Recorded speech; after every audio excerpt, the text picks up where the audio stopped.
నమస్తే. మనము విద్యారణ్యుల స్వామి వారు రాసినటువంటి వేదాంత పంచదశ మాట్లాడుకుంటున్నాము. ఆయన ఏంటి, సృష్టి ఎలా వచ్చింది, అసలు భగవతత్వం అంటే ఏంటి, దాన్ని మనం కనుక్కునేది ఎట్లా, ఆ రెండు ఒకటైతే వచ్చే ఆనందం ఏంటి అని ఈ మూడు వాటి మీద ఆయన రాసున్నారు.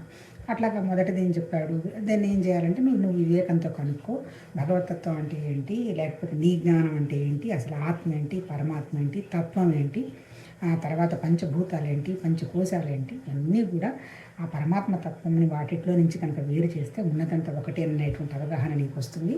సేమ్ మహావాక్యాల్లో కూడా అయమాత్మ బ్రహ్మ, అది నువ్వేనని చెప్పున్నారు అని ఫస్ట్ వివేక పంచకంలో తత్వ వివేకం గురించి 5 చాప్టర్స్ చెప్పారు. అది ఆల్రెడీ మనం మాట్లాడేసుకున్నాం. రెండోది వచ్చి ఏం మాట్లాడారు, మొదలు పెట్టారు ఇప్పుడు ఆయన. రెండోది వచ్చింది ఏం మాట్లాడారంటే చిత్రదీపం అనేటువంటి టాపిక్ మొదలుపెట్టారు. అంటే దీపం అన్నమాట. దీపం అంటే ఏంటి, జ్ఞానం, వెలుగు, స్ఫురణ. అది ఎవరికి కలుగుతుంది అంటే ఆ కలగడాన్నే, అంటే ఆ వ్యాపించి ఉన్నటువంటి సర్వత్రా వ్యాపించి ఉన్న జ్ఞానం లాంటి విషయమే భగవతత్వము. అదే శక్తి, అది మేనిఫెస్ట్ అయినట్టుగా కనపడుతున్నది అన్నట్టుగా ఈ చాప్టర్ మొదలుపెట్టారు. దీని పేరు ఏం పేరు, చిత్రదీప ప్రకారం. అంటే ఈ జ్ఞానం అనేది ఇంత విచిత్రంగా ఉంది అని చెప్పారు. మీకే విచిత్రంగా, మాకు కూడా చాలా విచిత్రంగా ఉంది అని చెప్పేసి చెబుతూ ఈ టాపిక్ మాట్లాడుతున్నారు. 3 టాపిక్లు అయిపోయినట్టున్నాయి. ఈరోజు నాకు నచ్చినది, నాకు బాగా అర్థమైంది ఏంటంటే, నన్ను బాగా కనెక్ట్ చేసింది 2 పాయింట్లు చెప్తున్నారు ఇక్కడ.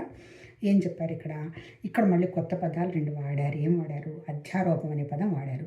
అంటే ఏంటి, అధ్యారోపం అంటే ఏంటంటే ఆరోపణ చేసుకుంటూ పోవటం. ఆరోపణ అంటే ఏంటి, ఉన్న ఒకటే ఒక భగవతత్వం అయితే మిగిలిన 99 కూడా ఆరోపణల కిందకు వస్తాయి. అందుకని కాకపోతే ఏంటి మన సమస్య అంతా ఏంటి, మన సమస్యల్లో అహంకారం, మమకారం. దీనికి కారణం ఏంటి, అజ్ఞానం. అందుకని మూలం నుంచి ఇది కనుక పోగొట్టుకుంటే తేలిగ్గానే బయటపడవచ్చు అని చెప్పారు. కాకపోతే ఇక్కడ ఏం చెప్పారు, ఇక్కడ నిన్న చెప్పారు కదా, 2 పదాలు వాడారు కదా, ఆవరణ, విక్షేపం అని. ఆవరణలో నుంచి బయటపడడం తేలిక. ఆవరణ అంటే ఏంటి, మనం నమ్ముకున్నటువంటి విషయాలన్నమాట. ఇప్పుడు నమ్ముకున్న విషయాలంటే ఏంటి, పరమాత్మతత్వం ఉన్నది, నాకు ఒక సంసారం ఉంది, తర్వాత ఆస్తులు, ఆ తర్వాత ఏదో వృత్తులు, ఇవన్నీ ఉన్నాయి కదా. వీటన్నిటినీ మానసికంగా వదలడం పెద్ద కష్టమైన పని కాదు. ఎందుకంటే పరమాత్మతత్వం మీద ఇవన్నీ కూడా ఈ 99 విశేషాలు కూడా ఆరోపించబడ్డాయి అనేటువంటి విషయం అవగాహన కనుక వస్తే వీటిని ఎంతవరకు చూడాలో అంతవరకు చూస్తూ మన పని మనం భగవతత్వం పని అవుతుంది అనేటువంటి విధంగా బతకటం పెద్ద కష్టమైన పని కాదు. అంటే ఆరోపణను ఆవరణను తీసేసుకోవటం అది మన చేతిలో పని. మరి విక్షేపం ఉంది కదా, విక్షేపం అంటే ఏంటి, ప్రపంచానికి సంబంధించింది. ఏమనుకుంటున్నాము ఇప్పుడు మన ఆరోపణలో ఇప్పుడు దాకా మనకు అర్థమైంది ఏంటి, ఉన్నది ఒకటే సత్ అనేటువంటి భగవతత్వ పదార్థం. దాని మీద విశేషాలన్నీ ఆరోపించుకొని ఈ భగవతత్వాన్ని వెనక్కి నెట్టేసి మనం తగిలించుకున్నవన్నీ నాదేనని ఊగులాడుకుంటూ దీంట్లో కాసేపు పని చేస్తేనేమో కర్తగా, కాస్త లాభం వస్తుందో దుఃఖం వస్తేనేమో భోక్తగా, ఈ కర్త భోక్త భావాలు దాటకుండా కాసేపు సంతోషం, కాసేపు దుఃఖంతో ఉంటూ ఉన్నాము. ఎంతవరకు లిమిట్ చేసుకున్నాము, మరణం కూడా ఎప్పుడు వస్తుందో తెలియదు కదా. అంటే భగవతత్వం మనం తెలిసిన శరీరానికి మనసుకి లిమిటేషన్ ఉందనే విషయంలో పెట్టుకొని ఇదంతా మాయ, ఎప్పుడు ఏం జరుగుతుందో తెలియదు అన్నటువంటి స్థితిలో మనం ఉన్నాం. కాకపోతే ఇప్పుడు మనకేమర్థమైంది, అంతా ఉన్నది భగవతత్వమేను, నువ్వు తగిలించుకున్నదంతా కూడా, నువ్వు ఆరోపించుకున్నదంతా కూడా నీ ఆవరణ. ఈ ఆవరణ అంతా కూడా ఈ విశేషాలను విశేషంగా చూస్తూ నువ్వు భగవతత్వంలో ఉంటే నీకు పెద్ద కష్టం కాదు అనేది కొద్దో గొప్ప ఎవరికైనా అనుభవానికి వస్తుంది. అంతే కదా, మనం ఉంటాం, ఏ పెద్ద దుఃఖాలు అవన్నీ పోతాయి కదా. కొంతవరకు అవతల వాళ్ళు ఏదన్నా ఉన్నాలేనో, ఓహో అదంతా కూడా భగవతత్వమే కదా, ఇది మనకు అనుభవం కోసం వస్తుంది కదా అని అనుకునే స్థితి ఎవరికి వాళ్ళకి వస్తుంది. ఎందుకంటే ఈ ప్రాక్టీస్ ఎవరికి వాళ్ళదే కాబట్టి. కాళ్ళు ప్రపంచం ఉంది కదా, ఈ ప్రపంచాన్ని విక్షేపం అన్నాడు. మరి ఈ ప్రపంచము విక్షేపంలో ఏమనుకుంటున్నాం, అది కూడా పరమాత్మతత్వమే అని మనం అనుకుంటూ ఉన్నాం. ప్రపంచం వచ్చేసేటప్పటికి ఏంటి, మనం మారడం తేలిక, కానీ ప్రపంచ భావాల్లో నుంచి బయటపడటం అంత తేలిక కాదు. వాళ్ళే ఉంటారు, నువ్వు పెద్ద జ్ఞానివి అని 24 గంటలు దీని మీద నువ్వు టైం అంతా వృధా చేస్తున్నావు కదా. మరి ఇప్పుడు నువ్వు ఏం సాధిస్తున్నావు, నువ్వు అందరిలాగానే తింటున్నావు, నీకు అందరిలాగానే సమస్యలు ఉన్నాయి, అట్లాగే జబ్బులో బొబ్బులో వస్తున్నాయి, తగ్గుతున్నాయి, ఇవన్నీ ఉన్నాయి కదా, నీ స్పెషాలిటీ ఏంది అని అడుగుతారనమాట. దానికి ఆయన అంటే అడగడం అంటే ఆయన 1300 సంవత్సరాల నాడు ఎక్కడి నుంచి ఏ ప్రశ్న వస్తుంది అనే దానికి కూడా ఆయన విద్యారణ్య స్వాముల వారు ఈ వేదాంత పంచదశలో రాసున్నారు. ఆయన ఏం చెప్తున్నాడు, మాకు యుక్తి ఉందయ్యా. యుక్తి అంటే ఏంటి, మేము ఉపనిషత్తుల సారం చదువుకున్నాం, మాకు శృతి సపోర్ట్ ఉంది. 2 బ్రహ్మసూత్రాలంతా కూడా ఏంది, తర్కం అనమాట. అదైతే ఏంది, ఇదైతే ఏంది అని ఉపనిషత్తుల పుస్తక సారమంతా తీసేసి వ్యాస భగవానుడు రాశారు. అంటే మనం వేసిన క్వశ్చన్కి మనకు వచ్చే దానికి కూడా సమాధానం ఆయన చెప్పడం జరిగిందనమాట. అందుకని ఆ తర్కం మా చేతిలో ఉంది. 3వది వచ్చి భగవద్గీత వచ్చేమి అది అనుభూతి అనమాట. అంతే కదా, ఇప్పుడు మనకి ఏదైనా ఒక ప్రాబ్లం వస్తే మనం వెళ్ళి కనుక ఓపెన్ చేస్తే నీకు ఏ సమస్య వస్తుంది, నువ్వు ఎట్లా బయటకు రావచ్చు అనేటువంటిది అంటే అటువంటి అనుభూతిని మనం భగవద్గీత ద్వారా పొందొచ్చు అనమాట. ఈ 3 మా చేతిలో ఉన్నాయి. అందుకని మా జీవితాలు మేము జీవిస్తున్నాము, నీకెందుకు, మా అనుభవం ఏంటో మాకు తెలుసు కదా. తినచ్చు, తాగొచ్చు, ఉండొచ్చు, కానీ మేము ఏవి ఎప్పుడు ఎంతవరకు చెయ్యాలి అనేది మాకు తెలుసు. ఆ అనుభూతి మాది, కానీ మా అనుభూతిని క్వశ్చన్ చేసే అవసరం లేదు. అది నీకు అనవసరం, నీ సంగతి ఏదో అన్నట్టు చెప్తాడనమాట. అంటే అల్టిమేట్గా ఏంటి అంటే, జ్ఞాని అయినంత మాత్రాన ఇవన్నీ ఓవర్కమ్ అవ్వడానికి అవకాశం లేదు అనే పాయింట్ చెప్తూ ఇంకోటి అని చెప్తాడు. మేము ఆల్రెడీ వీళ్ళు అవేమంటారు, ఆ ఫస్ట్ పాయింట్ దాటారు కదా. ఫస్ట్ పాయింట్ అంటే ఏంటంటే, ఆరోపించుకున్నవన్నీ కాదు అని గ్రహించుకున్నారు కదా. ఇప్పుడు వీళ్ళ సమస్య అంతా ఏంటి, ఇది విక్షేపం అంటే ప్రపంచం కదా. అందువల్ల మమ్మల్ని మీరు అది అడగాల్సినంత అవసరం లేదు అంటూ విక్షేపానికి సంబంధించి కొద్దో గొప్ప 99 మాకు మేము ముందుకు వెళ్ళిన ఒక పాయింట్ ఎక్కడో మాకు ఉండుండొచ్చు. ఎందుకంటే ఇప్పుడు ఒక కొండ కావాలంటే ఎక్కడి నుంచి వస్తుంది, అది భూమిలో నుంచి వచ్చే మట్టి నుంచే వస్తుంది. మట్టి కొండ కావడానికి కొన్ని వేల కోట్ల సంవత్సరాలు పడుతుందన్నమాట. అట్లాగే ఇప్పుడు మనం కూడా ఏం చెప్తున్నాడు, ఈ జీవితం అనేది ఇప్పుడు సడన్గా వచ్చింది కాదు, ఎప్పటి నుంచి ఉన్నదో ఎవరికి తెలియదు. ఇది అనాది. అందుకని ఎటువంటి ఆలోచనలు ఉన్నాయో కూడా మనకు తెలియదు.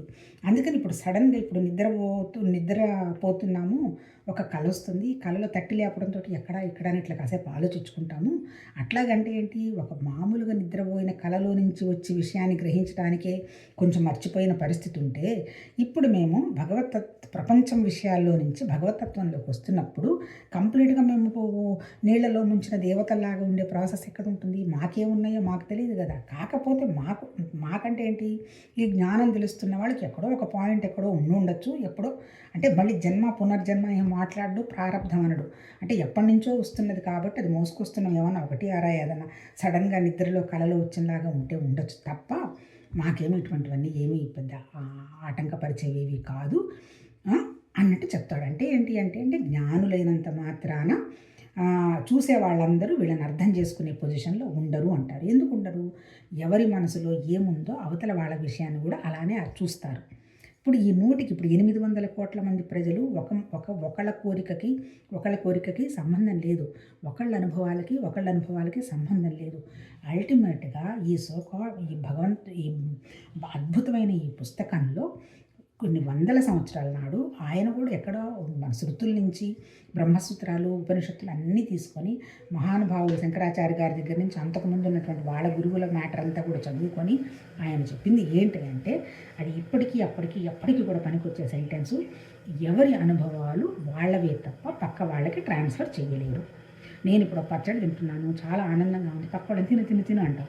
వాళ్ళకి ఎందుకు నచ్చుతుంది, వాళ్ళ వాసనలు వేరు, వాళ్ళ రుచి వేరు, వాళ్ళ స్పర్శ వేరు, వాళ్ళకు వచ్చే అంటే ఆ శబ్దం అన్ని రకాలు కూడా ఎవరివి వాళ్ళవి. అందుకని ఒకళ్ళకి ఎప్పుడైతే పనికిరావో అలాంటప్పుడు ఒకళ్ళ అనుభవాలు ఒకళ్ళకి ఎలా ట్రాన్స్ఫర్ చేస్తాము, చెయ్యము. కాకపోతే ఏంటంటే వాళ్ళకి కూడా ఆ సంస్కారం ఉంటే దాన్ని చూసి ఓహో ఇలా ఉంటే బాగుంటుంది అని వాళ్ళు నడుచుకుంటూ పోవచ్చు. అంతేగాని ఇప్పుడు ఇక్కడ మేము చేసాం కాబట్టి మీకు మేమంతా ఇచ్చేస్తాము, తీసుకోండి, నెత్తి మీద చేతులు పెడతాము అంటే ఇవన్నీ కూడా ఏదో చెప్పడానికి బాగుంటాయి కానీ ఆచరణకు బాగుండదు. ఎవరి అనుభవాలు వాళ్ళవే. ముఖ్యంగా కొంచెం లాంటి పెద్దవాళ్ళు నేర్చుకోవాల్సింది ఏంటంటే, మేము ఆ రోజుల్లో అంత కష్టపడ్డాము, అప్పుడు ఇంత కష్టంగా ఉంది, ఇప్పుడు ఇంత కష్టంగా ఉండిందంటే అప్పుడు అనుభవాలు వేరు, అప్పుడు డబ్బులు లేవు. తర్వాత మళ్ళీ నెక్స్ట్ జనరేషన్కి వచ్చేటప్పటికి వాళ్ళ అనుభవాలు వేరు, ఇప్పుడున్న పిల్లల అనుభవాలు వేరు, రేపు ఉండబోయే వాళ్ళ పిల్లల అనుభవాలు వేరు. అల్టిమేట్ ఏంది, మనవన్నీ ఇవన్నీ ఆవరణ అంటే ఇది నాకు పోయేదా ఉండేదా, ఆత్మ కదలకుండా ఉండేది, భగవతత్వము కూటస్థము పరమాత్మ, దీనికి మార్పులు లేనిది, మారుతున్నదంతా విశేషాలు. ఈ విశేషాల గురించి నేను టెన్షన్ పడాల్సినంత అవసరం ఉందా, ఇవి ఉండవు కదా, టెంపరీ. అందుకని ఎంతవరకు కానీ నువ్వు మరి నీకు చేయాల్సిన బాధ్యతలు అవన్నీ నీకు చెయ్యి హ్యాపీగా. ఎట్లా చెయ్యి? సామాన్యంగా ఉంటూ. సామాన్యం అంటే ఏంటి? పరమాత్మ తత్వం సామాన్యం. విశేషాలు ఏం కోరుకోదు. ఈ విశేషాలన్నీ మనం తగిలించుకున్న తల్లి, తండ్రి, బిడ్డ, ఆస్తులు, అంతస్తులు, ప్రొఫెషన్స్, పదవులు ఇవన్నీ కూడా.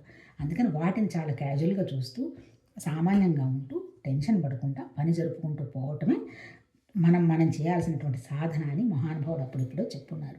కాకపోతే మనం ఎప్పుడు మన సమస్యల్లో ఏంది? ఇదిగో నేను ఆ రోజుల్లో అలా ఉన్నాను కదా, అది వాళ్ళకి చెప్పేసి వాళ్ళకి మార్చేద్దాము అని.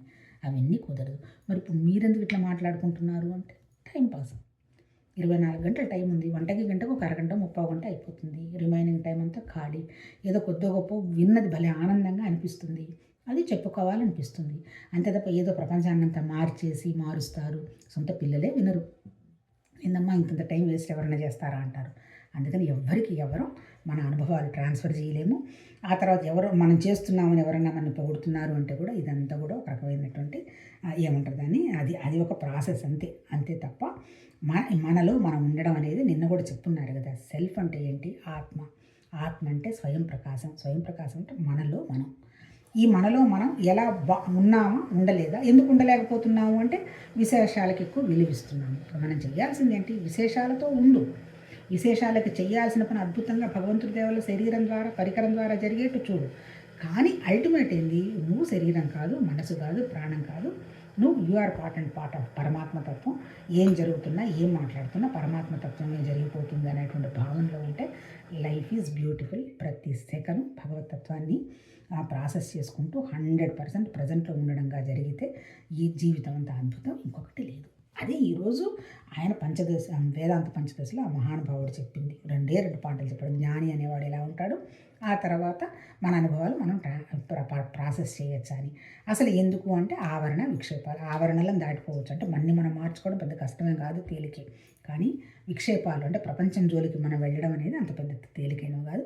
అందుకని దాన్ని క్యాజువల్గా చూస్తూ, ఇండిఫరెంట్గా చూడటం అంటే ఏంటి అంటే చూడు, సాక్షిగా చూస్తే కూడా మళ్ళీ సమాధానం చెప్పాల్సి వస్తుంది. ఇండిఫరెంట్గా అంటే పట్టించుకోకుండా.